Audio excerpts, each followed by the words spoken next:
A gente tem um objetivo comum, né? A gente ama vidas, quer que as pessoas tenham o direito para viver, de viver. A gente ama a causa do nascituro, né? E esse é o primeiro motivo. E a questão do racismo, a gente sabe que está muito ligada, né, com a causa do nascituro, né? A questão da vida, principalmente das ditas minorias, que no nosso país não é nem minoria, né? Se a gente for pensar em racismo em termos do negro, mas a gente sabe que o racismo é um conceito muito maior, né? Existem outras etnias, os indígenas, enfim, existem outros grupos étnicos que podem ser inclusos, mas quando se fala em aborto e racismo, realmente a gente não pode deixar de ter um olhar mais específico para a população negra, né? Difícil é saber quem não tem um sanguinho, né? Aqui no Brasil, principalmente, né? Eu acho que a gente tem aí uma herança da escravidão e tudo mais, e acabou que o racismo contra o negro ficou mesmo mais evidente, né? Principalmente aqui no nosso país, acho que não tanto quanto nos Estados Unidos. E aí, recentemente, teve esse caso terrível aí George daquele Floyd, policial, né? Que foi uma cena assim chocante no mundo todo, causou toda essa revolta, mas como a gente vê, sempre que acontece algo, uma injustiça, movimentos ideológicos acabam se aproveitando de uma causa legítima, né? Porque é difícil você assistir aquele vídeo daquele policial sufocando com o joelho um homem, né? Que não apresentava ali nenhuma reação violenta, não era preciso aquela contenção ali, né? E acho que não teve uma pessoa no mundo que tenha um pingo de decência que assistiu e não se sentiu revoltado. Então, assim, chocado, no mínimo. O sentimento de você protestar contra esse exagero e essa brutalidade vindo de uma autoridade legítima, né? Que a polícia é uma autoridade legítima. Isso. Porque como que a gente vai viver em sociedade sem ordem? Não tem como a gente não viver tem como. em sociedade sem ordem. Então, a gente elege uma autoridade, né, através do Estado, e o Estado tem a obrigação de nos oferecer o básico, que é a segurança, né? Então, é uma autoridade legítima a polícia. E nós temos que reconhecê-la como uma autoridade. Isso, que a gente se posicione, exatamente. Só que o que a gente não pode confundir é que dentro dessa nossa legítima, desse nosso legítimo protesto contra os abusos, existem aí esses movimentos ideológicos que se aproveitam das causas e acabam lançando narrativas racistas. Narrativas, exatamente. Narrativas racistas. Essa é a verdade. E eles acabam lançando narrativas, e é aí que a gente vai entrar aí no nosso assunto principal, que é o aborto e o racismo, né? Eu queria que você falasse um pouquinho da ONG Sol também, que tem muita gente que me segue que talvez não conheça.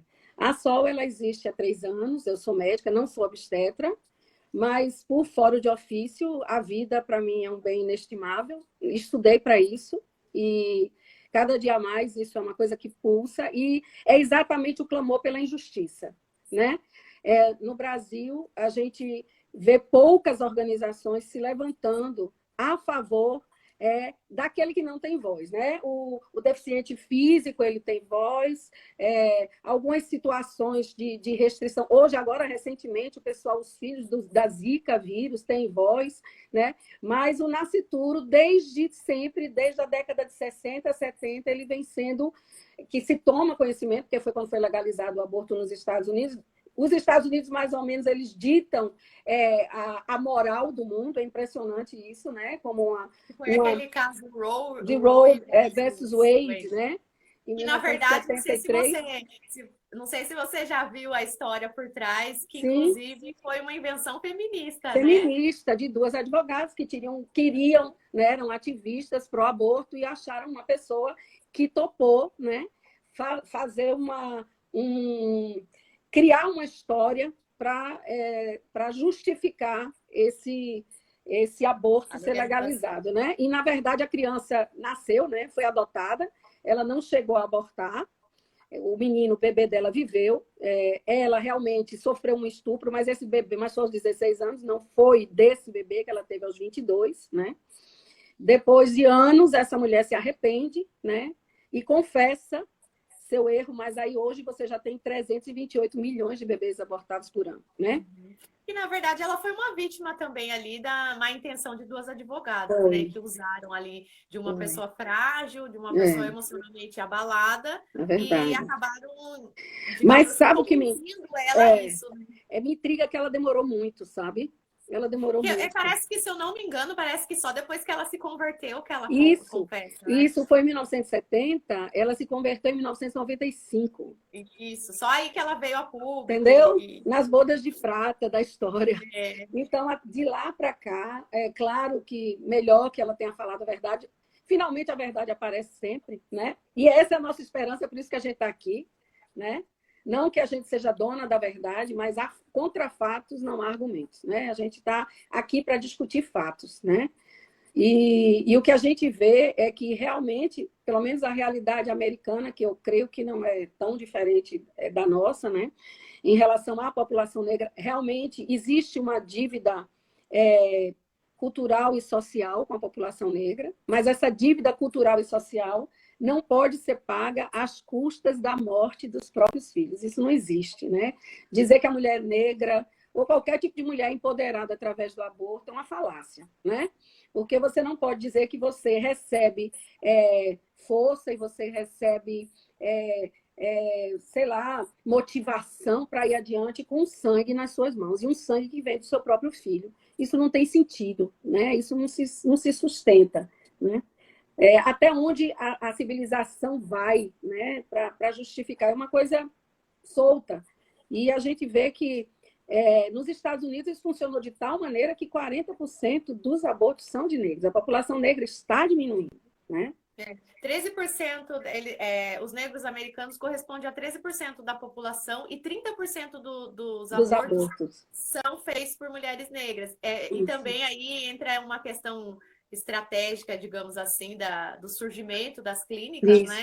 Que 79% dessas clínicas de aborto, elas foram levantadas em comunidades negras. Então, existe aí um alvo, digamos assim. Existe uma motivação, é intencional isso, né? E a gente sabe que isso começou com a Sanger, né? Lá em 1916, quando ela estabeleceu a Margaret Sanger, eu não sei se todos conhecem, né? Mas foi uma mulher dita como adiante do seu tempo, mas, na verdade, ela foi uma eugenista, né? Era uma mulher de origem irlandesa, de uma família numerosa e humilde. Não sei que tipos de coisa ela sofreu na infância dela, mas ela achava que a mãe tinha morrido por causa da quantidade de filhos que tinha tido, né?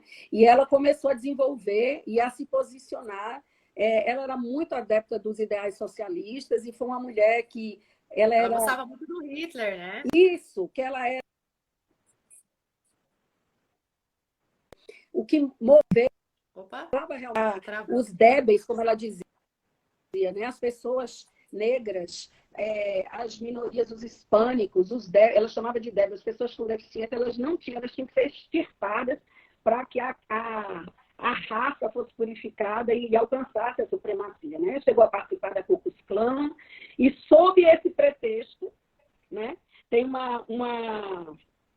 um documento no livro dela, Mulher, Moralidade e Controle da Natalidade, em 1922, eu tive cuidado de escrever, que ela diz assim: a estratégia dela para entrar nas comunidades negras, para entrar pelas igrejas negras, pelos ministros negros, pastores. Então, ela diz assim: devemos contratar 3 ou 4 ministros de cor, de preferência com histórico de serviço social e com personalidades cativantes. Veja que sinistro. A abordagem mais bem-sucedida para o negro é o apelo religioso. Quer dizer, ela usou, né, os ministros da palavra, né, para convencer as mulheres que não seria algo condenável se ela abortasse os filhos, porque isso os livraria da pobreza, da miséria, enfim. E ela ainda disse mais: nós não queremos que vaze esse discurso como que intentemos exterminar a população negra através do controle da natalidade. E o ministro é o homem que pode corrigir as pessoas que se rebelarem contra isso. Quer dizer, é uma coisa maquinada, uma motivação maquinada nos porões da maldade, né? Isso não difere de nada do que Hitler fez, né? Em absolutamente nada. Por isso que ela gostava tanto dele, né? Isso. Eu costumo dizer que ela era a fã número 1 dele, porque ela vivia elogiando Hitler e tudo mais. E quando a gente vê essas citações e essa estratégia mesmo, né? Porque é uma estratégia.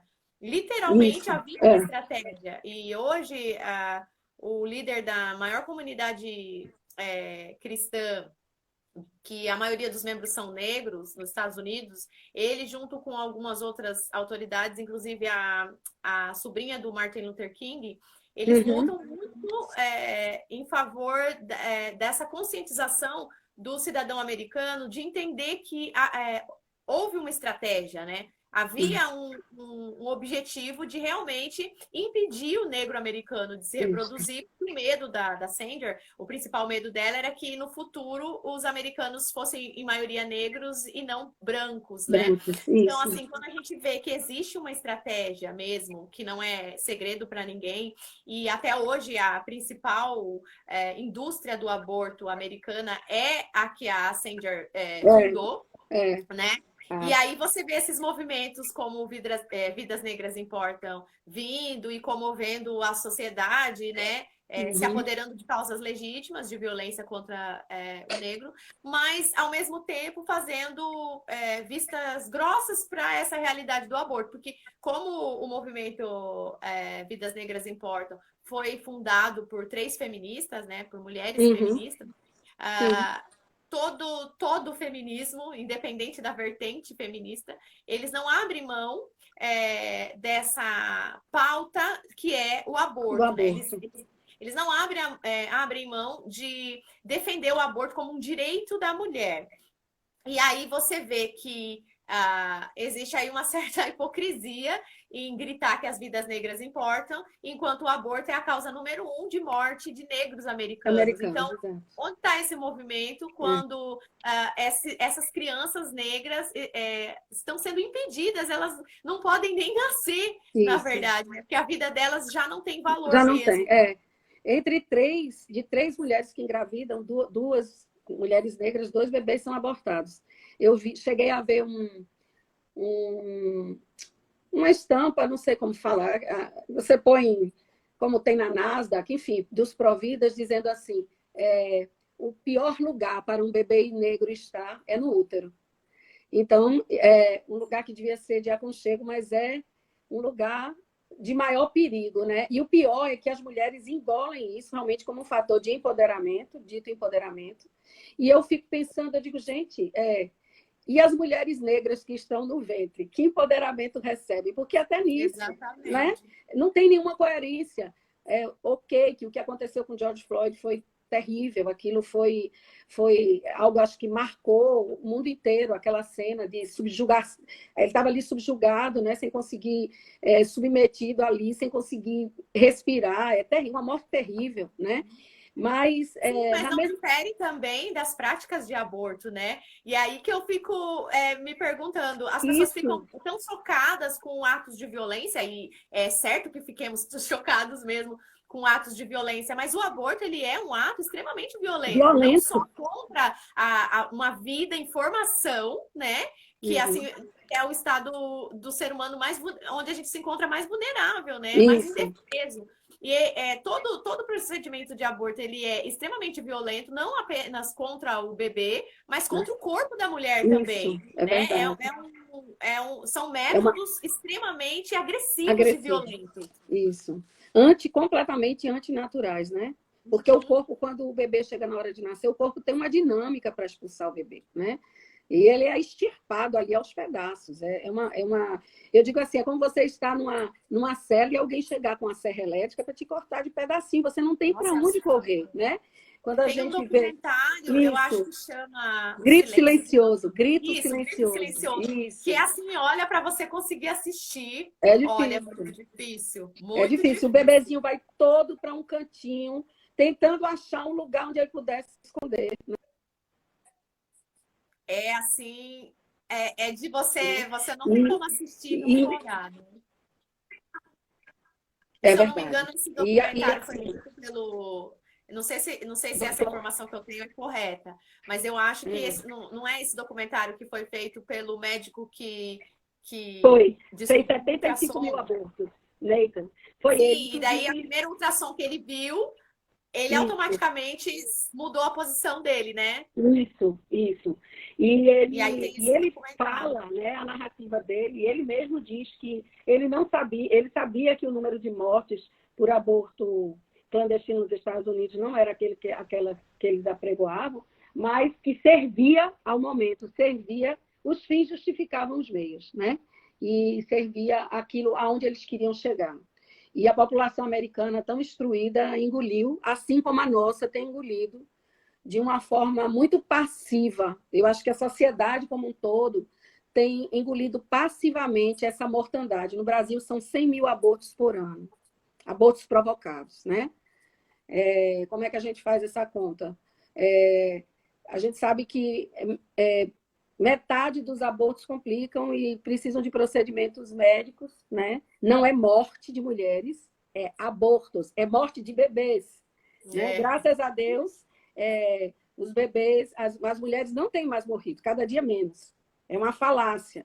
Eu tenho um estudo aqui do DataSUS, da doutora Elizabeth Kipman, e ela fez um estudo de 95 a 2015, em 20 anos, morreram 201 mulheres por aborto clandestino, por aborto. Quer dizer, é muito, mas são 20 anos. É diferente de uma mulher a cada 4 dias.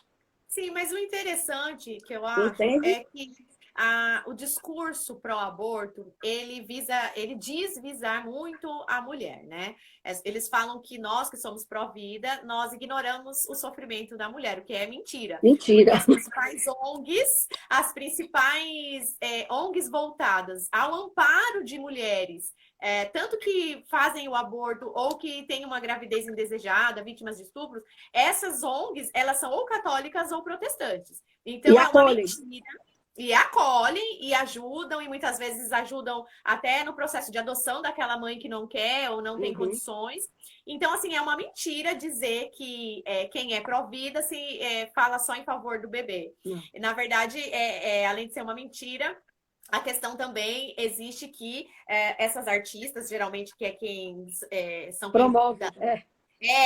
que aparecem na mídia fazendo as propagandas dizendo que é um procedimento simples, que é algo normal. O discurso que elas usam é um discurso muito cruel, né? Disfarçado de descolado. Porque quando você diz que você é a favor do aborto porque as crianças vão passar necessidade ou por conta da pobreza, e na verdade são pessoas que não fazem nada por ninguém, né? Não são pessoas que estão ali ajudando alguém que necessita, e como se qualquer um de nós não estivéssemos sujeitos à pobreza, né? O fato de você ter uma condição financeira hoje não significa que amanhã ou depois essa condição financeira vai se sustentar. E aí você vai fazer o quê? Se matar, matar seus filhos, sua família, porque você ficou pobre?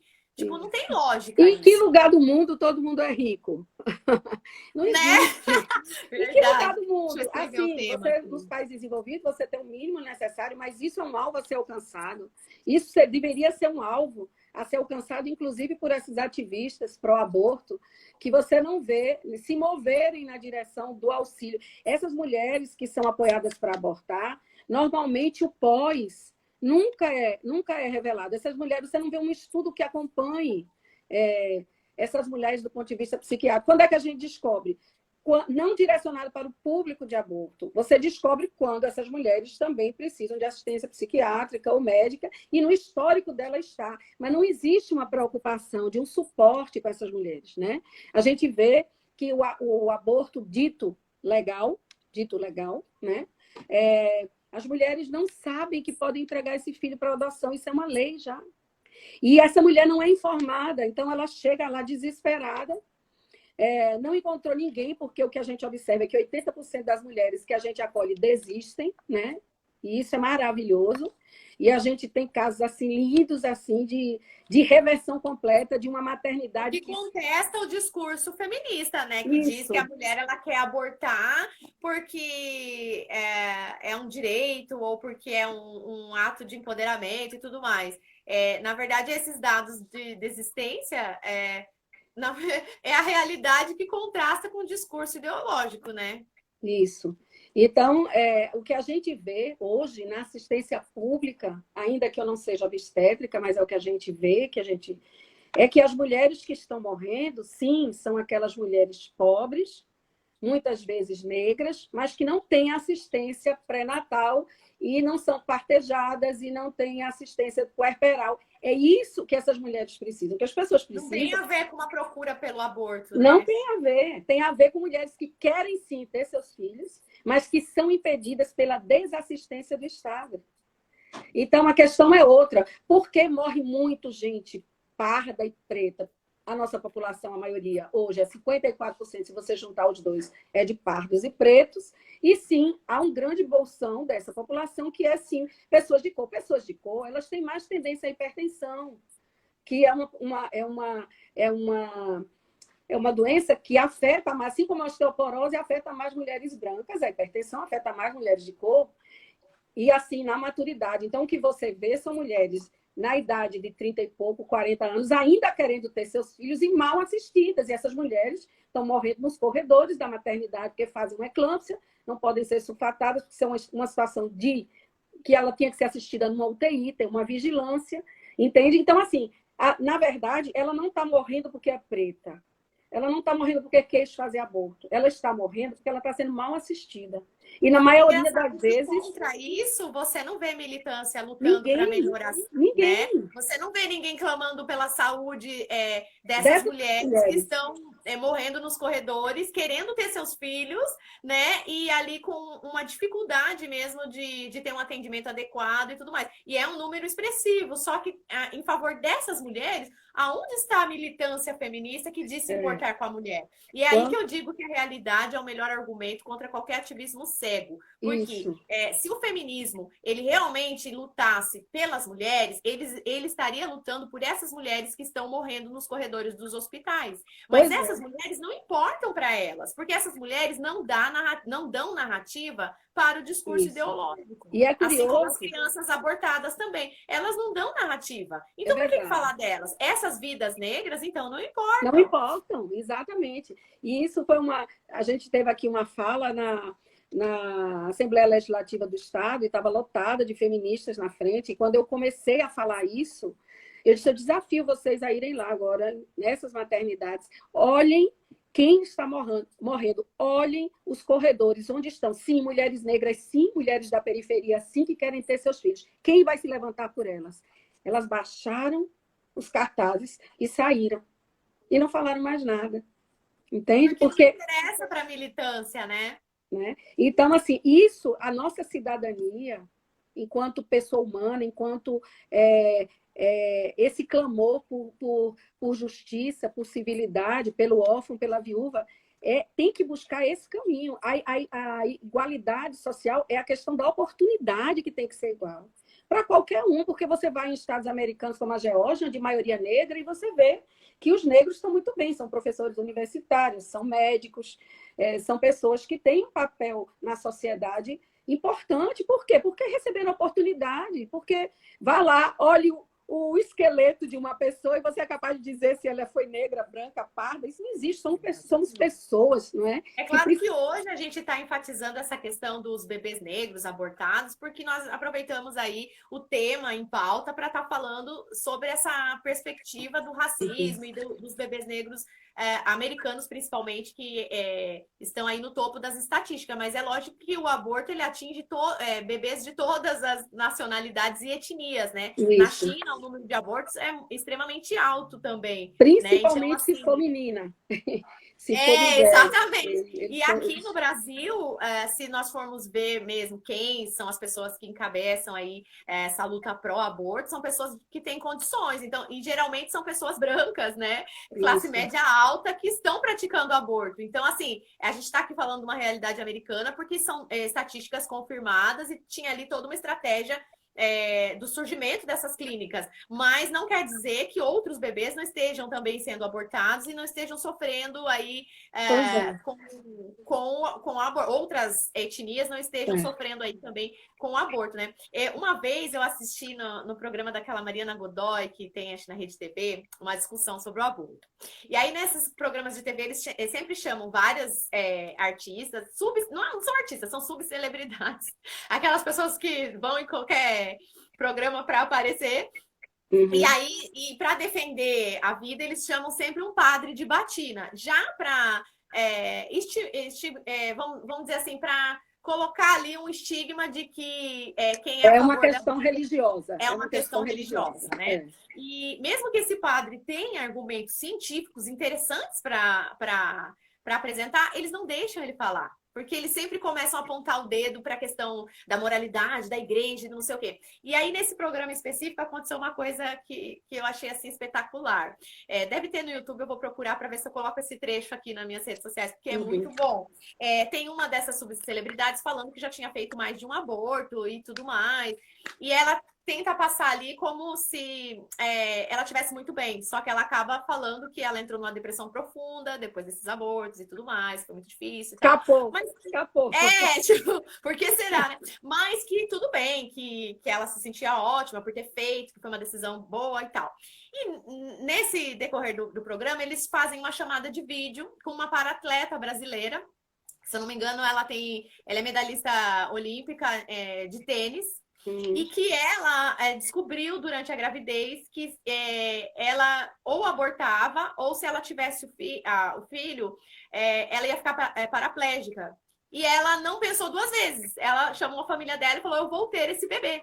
E ninguém questionou, todo mundo, ótimo, tem certeza? É isso que você quer? Sim, eu não tenho opção, não há opção para mim. Eu vou ter esse bebê. E ela teve essa criança, uma menina linda, maravilhosa, e a relação das duas, assim, é maravilhosa. Aí depois ela se tornou paratleta e tudo mais, porque realmente ela ficou paraplégica.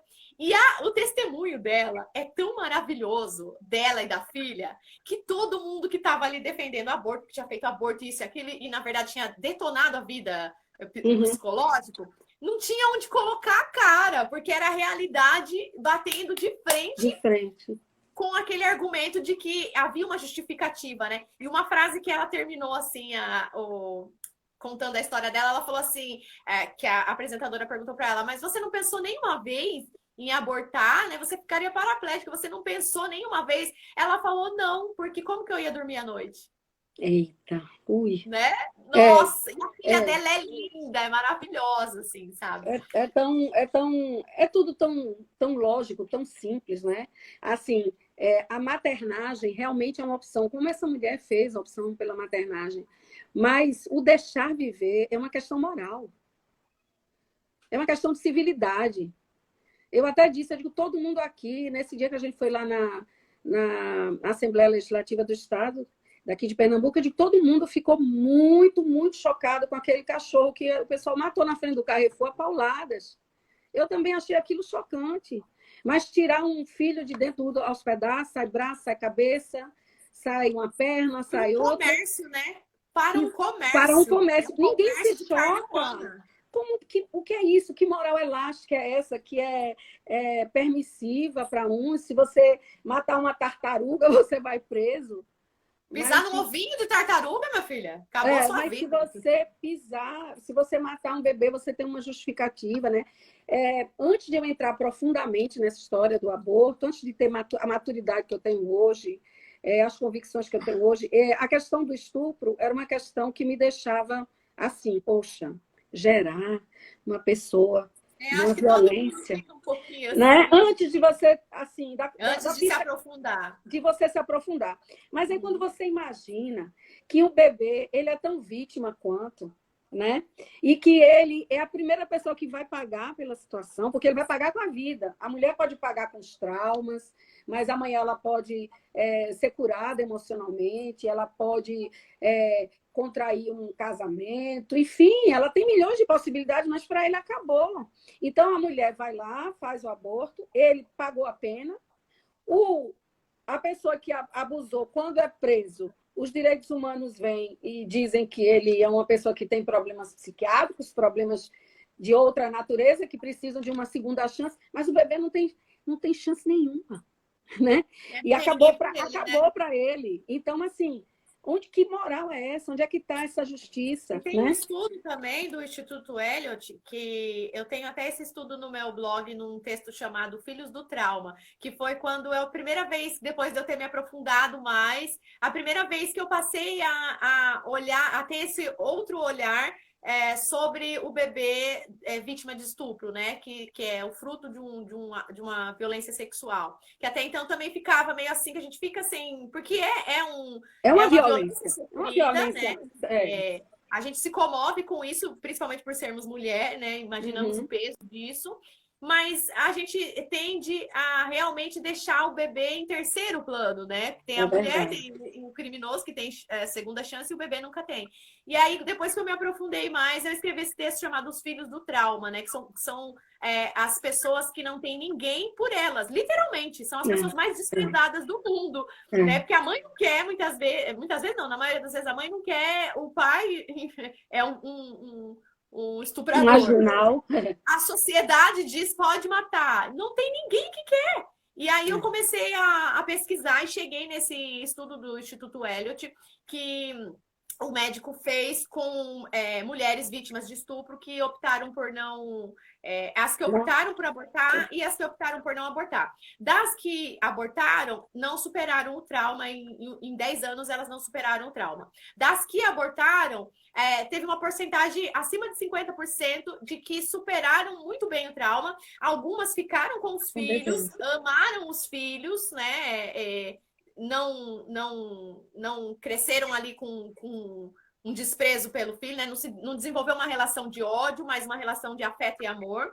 E as que doaram, as que colocaram os filhos para adoção, tiveram interesse de conhecer os filhos e conheceram esses filhos e se sentiam bem e satisfeitos por não terem abortado. Então, esse instituto traz aí uma conclusão de que o aborto em cima de um corpo já violentado é uma outra violência, é um outro trauma. É um outro trauma e que a mulher que passa pelo estupro e depois pelo aborto, ela acumula 2 traumas e geralmente ela não consegue se recuperar disso. Porque além do trauma da violência sexual, ela carrega o trauma de ter matado o filho. Porque acaba que, resumindo, é isso que o psicológico da mulher vai carregar. Então, na verdade, você é mãe, né? Ou de um filho morto, ou de um filho vivo. Mas você é mãe. O fato de você abortar não vai mudar mais essa realidade, né? E eu acho, do fundo do coração, que o grande viés para superar essa narrativa do aborto é a entrega para adoção legal, né?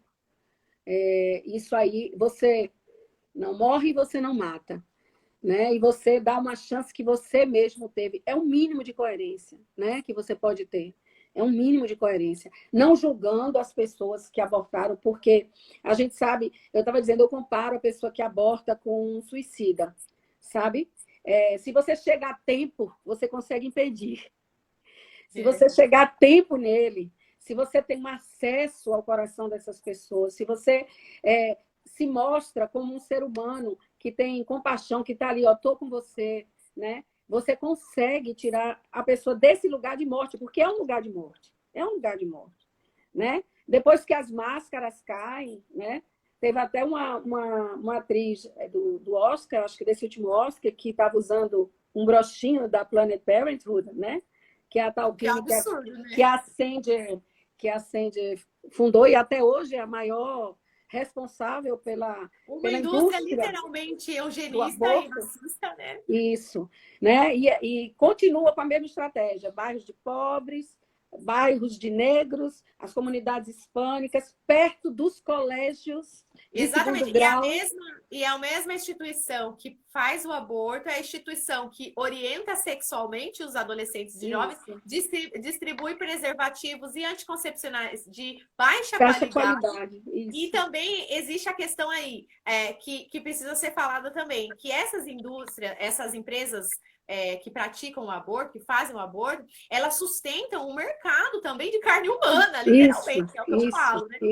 Porque existe ali uma intenção de que o aborto aconteça para a questão de receber verba pública, né? E para também alimentar um mercado que é muito lucrativo para eles.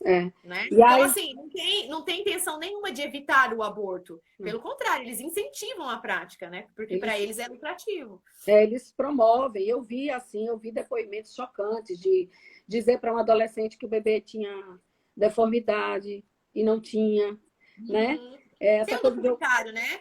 Tem aquele documentário. Tem um documentário, o pessoal foi até...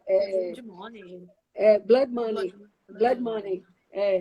E, inclusive, eu vi o vídeo da Planned Parenthood, acho que é de 2012, ou é 2000, acho que é 2012, 2013, que é uma das diretoras negociando as partes do bebê.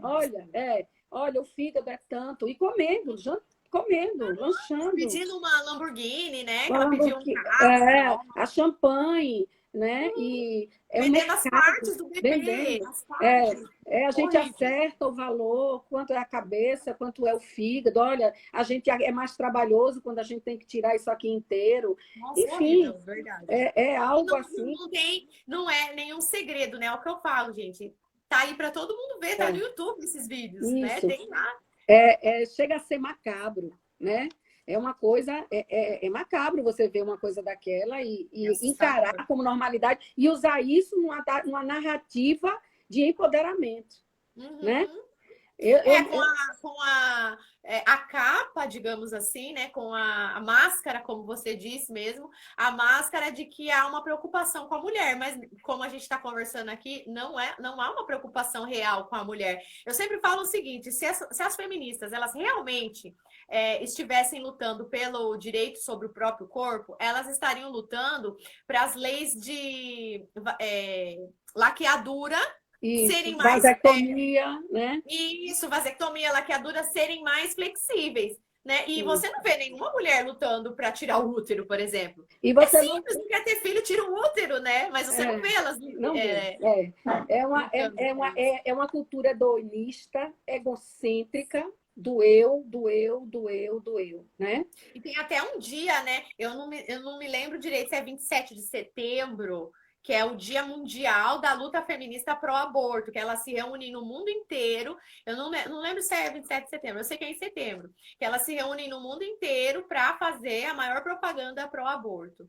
E aí que eu falo, na live com a Thaís, eu falei isso também, a gente conversou muito isso, que o fato da gente insistir nessa conversa pró-vida e estar sempre trazendo informação e falando em favor do bebê que não nasceu, é porque a propaganda feminista ela é muito forte. E muitas vezes, como você mesmo citou, uma moça que está ali desesperada e tudo que ela pensa é só em fazer aborto, porque toda a propaganda em volta dela está dizendo que a solução para os problemas dela é ela tirar o bebê. Né? Ela não consegue enxergar outra opção. E aí entra as ONGs, né? Como a ONG que você...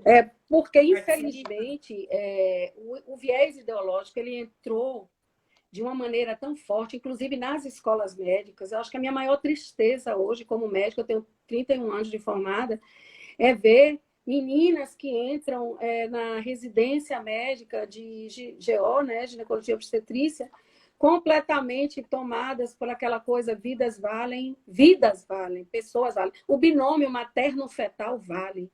E aí, quando elas saem da residência, elas saem, não, a mulher pode, a mulher tem o direito de escolha. E assim, isso chega a me arrepiar até, assim, está se formando dentro das universidades brasileiras uma mentalidade abortista. Isso é o normal, e quem vai na contramão disso, muitas vezes, tem até suas oportunidades de emprego. Digamos que eu esteja me terminando uma residência de GO, e se eu sou contra o aborto, e eu vou fazer prova para a residência, onde tem uma entrevista num lugar onde se faz aborto legal, ainda que eu seja tenha muitas competências, eu não vou entrar, porque o meu discurso não bate com o que é ensinado naquele lugar. Eu me lembro que eu fui numa instituição aqui em Recife, pedi, como médica, para que as nossas mulheres elas tivessem melhor acesso, um acesso mais rápido ao pré-natal. Por quê? Porque muitas vezes, quando a gente consegue chegar perto dessas mulheres, elas já estão numa fase da gravidez, já perderam alguns meses de pré-natal. E daí, pelo sistema normal, daqui que você marque, daqui que você consiga, daqui... Porque a gente vive dos amigos que nos ajudam, de gente que tem o mesmo foco, o mesmo amor, a mesma vontade de cooperar e de ver as pessoas tendo esse direito, né? E eu cheguei lá na diretora dessa instituição, é uma instituição de ensino, é uma instituição que faz o aborto legal, é legalizada pelo Ministério da Saúde, e eu levei um rela. Ela olhou para mim e fez, nunca. Eu digo, você não está entendendo, eu não estou pedindo para você, hoje, militar, ser uma instituição pró-vida. O que eu estou pedindo, e inclusive essa organização está na OMS, inclusive, entendeu? Essa instituição. E eu disse, o que eu estou pedindo é só um acesso para eu conseguir marcar o pré-natal dessas mulheres sem precisar esperar tanto, porque já há uma expectativa, já houve tanta dor nesse processo. Quanto mais rápido a gente conseguir inserir nessa verdade, o meu bebê, o meu filho, mais as coisas vão ser facilitadas, né, para essa mulher. E eu ouvi assim, eu fiquei estarrecida com a postura dela. Minha filha, que é médica, tinha ido comigo. O sangue dela subiu, que ela ficou roxa aqui, eu tive que segurar ela. E eu digo, tá bom, então, olha, eu sou a favor da escolha, eu sou pró-escolha. Este lugar é pró-escolha. Mas é só a escolha que ela quer, né? Porque a este escolha lugar, da mulher... E o Ministério da Saúde não pode ouvir que nós... Eu digo, muito obrigada, doutora. Até logo. Foi um prazer conhecê-la. Isso aí.